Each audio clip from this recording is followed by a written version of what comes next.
आप देख रहे हैं प्रेस एक्सप्रेस। मैं हूं आपके साथ हर्षिता। आज दो पक्षों के बड़े नेताओं में मुलाकात। दिल्ली के मुख्यमंत्री अरविंद केजरीवाल, पंजाब के मुख्यमंत्री भगवंत मान और महाराष्ट्र के पूर्व मुख्यमंत्री उद्धव ठाकरे, इन सभी से कई मामलों पर चर्चा हुई।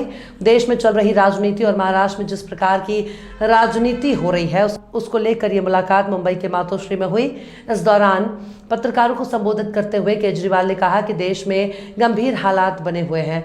यहाँ नौकरी नहीं है, लोगों के पास पैसे नहीं हैं, देश को कुछ पूंजीपतियों के हाथों बेचा जा रहा है और केंद्र सरकार है कि सरकारी एजेंसियों का दुरुपयोग कर विरोधियों को खत्म करने का काम कर रही है। और पंजाब के मुख्यमंत्री भगवंत मान ने कहा कि हमारे बीच चर्चा हुई है कि हर घर का चूल्हा जलना चाहिए, रोजगार होना चाहिए सभी के पास, चूल्हा जलना चाहिए, रोजगार होना चाहिए सभी के पास। देखिए मुंबई से संवाददाता सईद शेख के साथ शफीक सटविलकार की रिपोर्ट।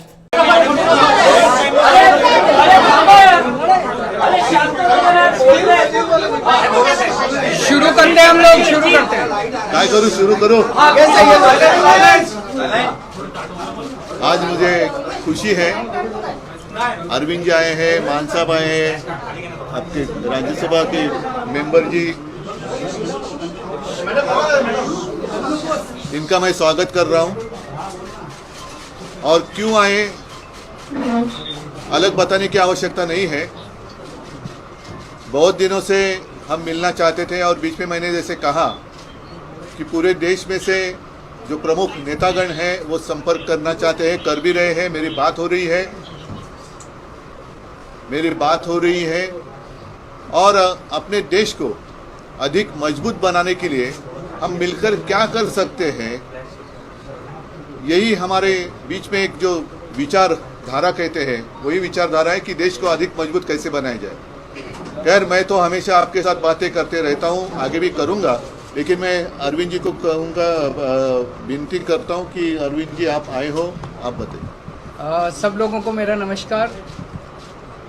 सबसे पहले मैं उद्धव जी का बहुत बहुत शुक्रिया अदा करता हूँ कि आज उन्होंने मुझे, भगवंत मान साहब को, संजय सिंह को, राघव चड्ढा जी को, हम लोगों को अपने निवास स्थान पे चाय पे आमंत्रित किया और उनके साथ काफ़ी विषयों के ऊपर चर्चा हुई।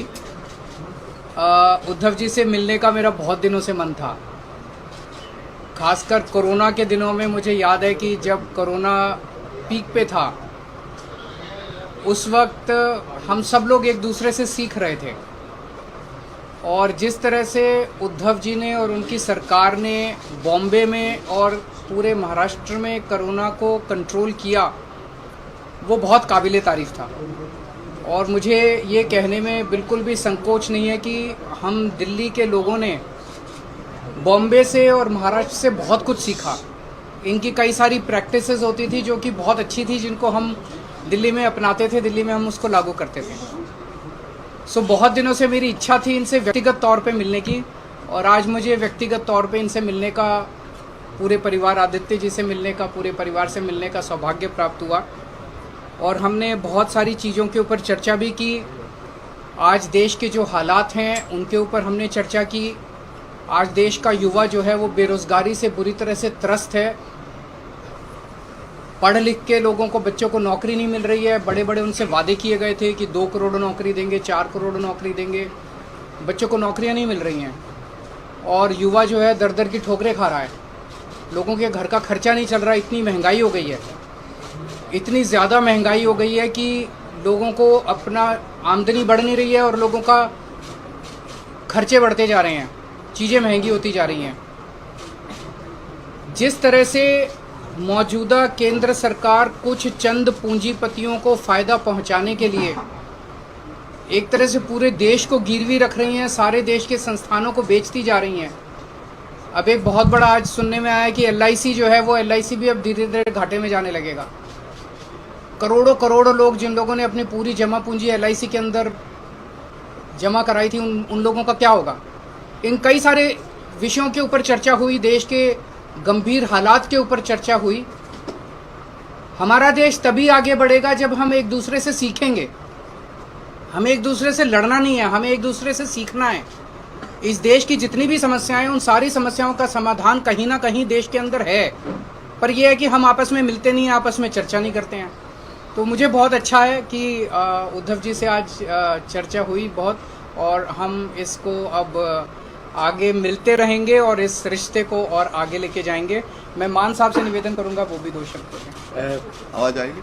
आज उद्धव जी से मिलने का मौका मिला, पूरे परिवार में बैठने का मौका मिला। पंजाब और महाराष्ट्र का बहुत गहरा नाता है।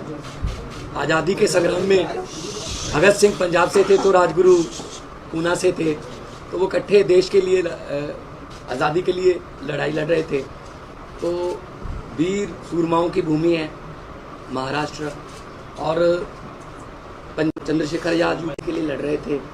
उन्होंने ये नहीं कहा था कि उनको कदाचित ये चिंता नहीं थी कि आज़ादी आएगी या ना, उनको चिंता ये थी कि आज़ादी के बाद देश कौन से हाथों में जाएगा। तो इस देश की आज़ादी बहुत महंगी मिली है, वो भीख में नहीं मिली। बहुत बड़ी बड़ी कुर्बानियाँ हमारे जो पुरखे हैं, हमारे बुज़ुर्गों ने दी हैं। तो उस आज़ादी को कायम रखना भी हमारा फ़र्ज बनता है। वो तो अपनी कुर्बानियाँ देकर चले गए, हम उस आज़ादी को कायम रखने के अगर इकट्ठे हो जाए तो इस देश जैसा धरती पे कोई देश नहीं है। तो पूरे देश के 130 करोड़ लोगों का जो कल्याण कैसे हो, हर घर के चूल्हे को जो है वो आटा मिले, हर घर में आग जले, चूल्हे में रोजगार मिले और तरक्की हो, तंदुरुस्ती हो। इन मुद्दों पे बात हुई और अच्छा लगा। मैं धन्यवाद करना चाहता हूँ एक बार फिर उद्धव जी का और उनकी फैमिली का, तो उन्होंने हमें यहाँ बुला के मान सम्मान दिया। आप आते रहिए। अरविंद जी, बीएमसी चुनाव को लेकर कुछ बात हुई है क्या? आपकी पार्टी भी काफी तैयारी कर रही है बीएमसी चुनाव लड़ने के लिए, इसके बीच पे कुछ बात हुई है? इस देश में एक पार्टी है जो 24 घंटे चुनाव की सोचती है। हम 24 घंटे चुनाव की नहीं सोचते, हम देश की सोचते हैं। हमारे सामने देश है, हमारे सामने इस देश के बेरोजगार युवा हैं, हमारे सामने किसान है, हमारे सामने वो गृहिणी है जिसका पति हर महीने पैसे ला के देता है और उसका खर्चा नहीं चलता। 20 तारीख के बाद उसको पता नहीं अगले 10 दिन कैसे बीतेंगे। उन मुद्दों के ऊपर चर्चा हुई। जब चुनाव आएंगे चुनाव की भी चर्चा करेंगे, पार्टी है, हम चुनाव तो लड़ेंगे, उस टाइम चुनाव की भी चर्चा करेंगे, पर हम उस पार्टी की तरह 24 घंटे चुनाव की बात नहीं करते। पॉलिटिकल सिनेरियो महाराष्ट्र में चल रहा है, इसमें मैं एक ही चीज कहूंगा, अभी पिछले दिनों जो कुछ घटनाक्रम घटा, उद्धव जी की पार्टी की चोरी हो गई, उनका सिंबल चोरी हो गया, उनका नाम चोरी हो गया, उनका सारा जो था वो सब चोरी करके ले गए। और मैं एक ही चीज़ कहना चाहता हूँ, इनके पिताजी शेर थे और ये शेर के बेटे हैं, तो पूरा महाराष्ट्र इनके साथ है। और मैं पूरी उम्मीद करता हूँ कि सुप्रीम कोर्ट से इनको न्याय भी मिलेगा। और मेरा अपना मानना है कि ये सारे आने वाले चुनाव जो हैं वो स्वीप करने जा रहे हैं उद्धव ठाकरे। तो सर आप क्या सोच रहे हैं कि आने वाले समय में अगर महाराष्ट्र में चुनाव लड़ते हैं तो उद्धव जी के साथ आप अलायंस करेंगे, क्या सोच रहे हैं? जब चुनाव आएगा आपको सारी बातें बताएंगे।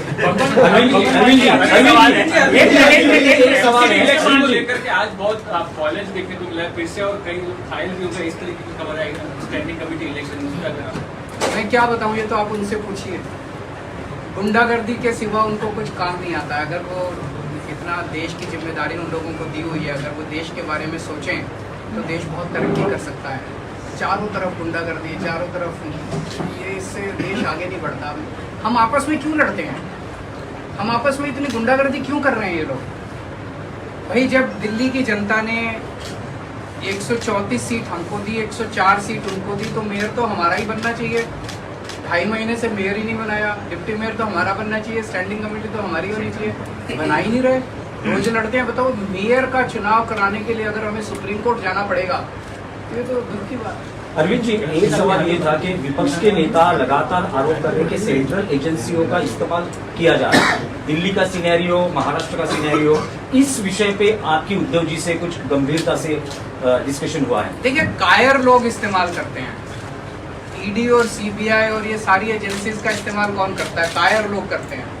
करने दीजिए उनको, उन्हें हमसे डर लगता है तभी तो करते हैं। आपके घर ईडी नहीं आई, आपके घर सीबीआई नहीं आई, इनके घर आती है, मेरे घर आती है। परसों ये कह रहे हैं मनीष सिसोदिया को गिरफ्तार कर लें, हमें कोई फर्क नहीं पड़ता। जनता देख रही है, अंत पंत में सच्चाई की जीत होती है, झूठ झूठ होता है, सच्चाई की जीत होती है।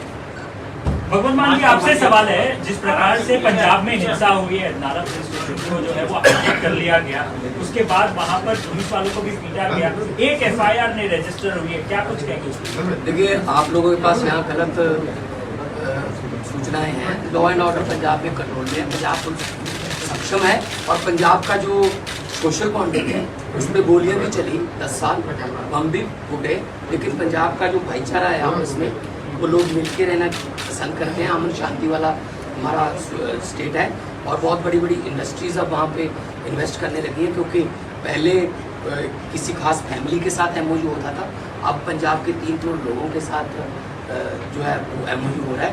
पंजाब को नंबर 1 स्टेट हम बनाने में अपनी तरफ से हमारी गारंटी थी। जब अरविंद जी और हम सारी टीम चुनाव प्रचार कर रहे थे, तब हम गारंटियाँ दे रहे थे, बिजली की गारंटी, कच्चे मुलाजिमों को पक्के करने की गारंटी, रोजगार की गारंटी। तो मैं तो मतलब यही कहूँगा कि लंबे सफर को मीलों में मत बांटिए, कौम को कबीलों में मत बांटिए। एक बहता दरिया है मेरा भारत देश, इसको